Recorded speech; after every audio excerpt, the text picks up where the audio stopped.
નમસ્કાર ખેડૂત મિત્રો, આજે આપણે ફરી એક વખત એક ખેડૂતની મુલાકાતે આવ્યા છે અને આપણે તમે જોઈ રહેલા છો એ રીતે મતલબ કેળમાં એમને સારું એવું રિઝલ્ટ લીધું છે. તો આવો આપણે એમના જે મોડેથી સાંભળીએ આપણે કયા પ્રકારના રિઝલ્ટ લીધેલા છે અને આપણી પ્રોડક્ટ એમને શું ફાયદો થયો છે. તો આપણે શું નામ તમારું? મારું હિરપાલસિંહ સોલંકી. અને આપણું કયું ગામ? ગામ ઉમદરા.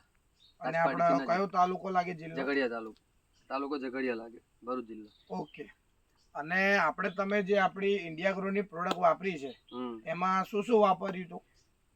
પાયાની અંદર આપણે ભૂવસ્ત્ર જે ઇન્ડિયા ગ્રોનું દાણાવાળું જે ખાતર છે, ઓકે, એક કરે એની 2 બેગનો ઉપયોગ કર્યો આપણે. ઓકે. અને ડ્રિંચિંગ બી કરાયું હતું? ડ્રિંચિંગ પણ કરાયું. આપણી જે પ્રોડક્ટ છે એક એમઆઈ પ્રાઉડ, ઓકે, અને બીજી ઓલિવ. બરાબર. એનાથી ડ્રિંચિંગ કરાયું અને એક સ્પ્રે કરાયો. મતલબ આટલી પ્રોડક્ટ આપણે વાપરી છે. અને આપણે તમને આજે કેળના રિઝલ્ટમાં તમે જે આગળ ખેતી કરતા હતા ને હમણાં ખેતી તમે કરો છો આપણી પ્રોડક્ટ સાથે, તો તેમાં તમને શું ફેર જણાય છે?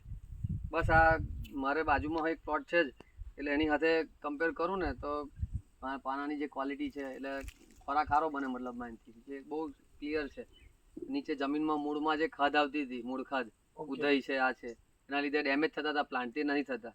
ઓકે. એટલે જમીન થોડીક આમ મળવાળી છે, કોરાટ જમીન કહેવાય. એટલે એટલી બધી મતલબમાં એ તંદુરસ્ત જમીન નથી, છતાં બી અમારું રિઝલ્ટ સારું છે. બરાબર. જે અમારા બીજા ખેતરમાં જે છે બાજુમાં, તો એની જમીનની ગુણવત્તા સારી છે, છતાં એને લેવલમાં ચાલે છે. એના ઘણા બધા 2 ડિફરન્સ મેં જોયા કે એમાં એક સિકા ટોકાનો જે રોગ છે એ આમાં ઓછું છે, જ્યારે પેલામાં વધારે જોવા મળે છે. આમાં જે સ્પ્રે થયા એમાંય પ્રાઉડ અને આ બેનું બધું રિઝલ્ટ વધારે લાગ્યું.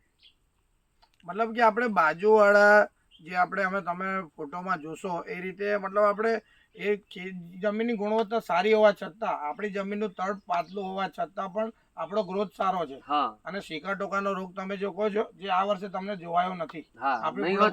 ઓછો છે, જ્યારે પેલામાં વધારે પ્રમાણમાં છે.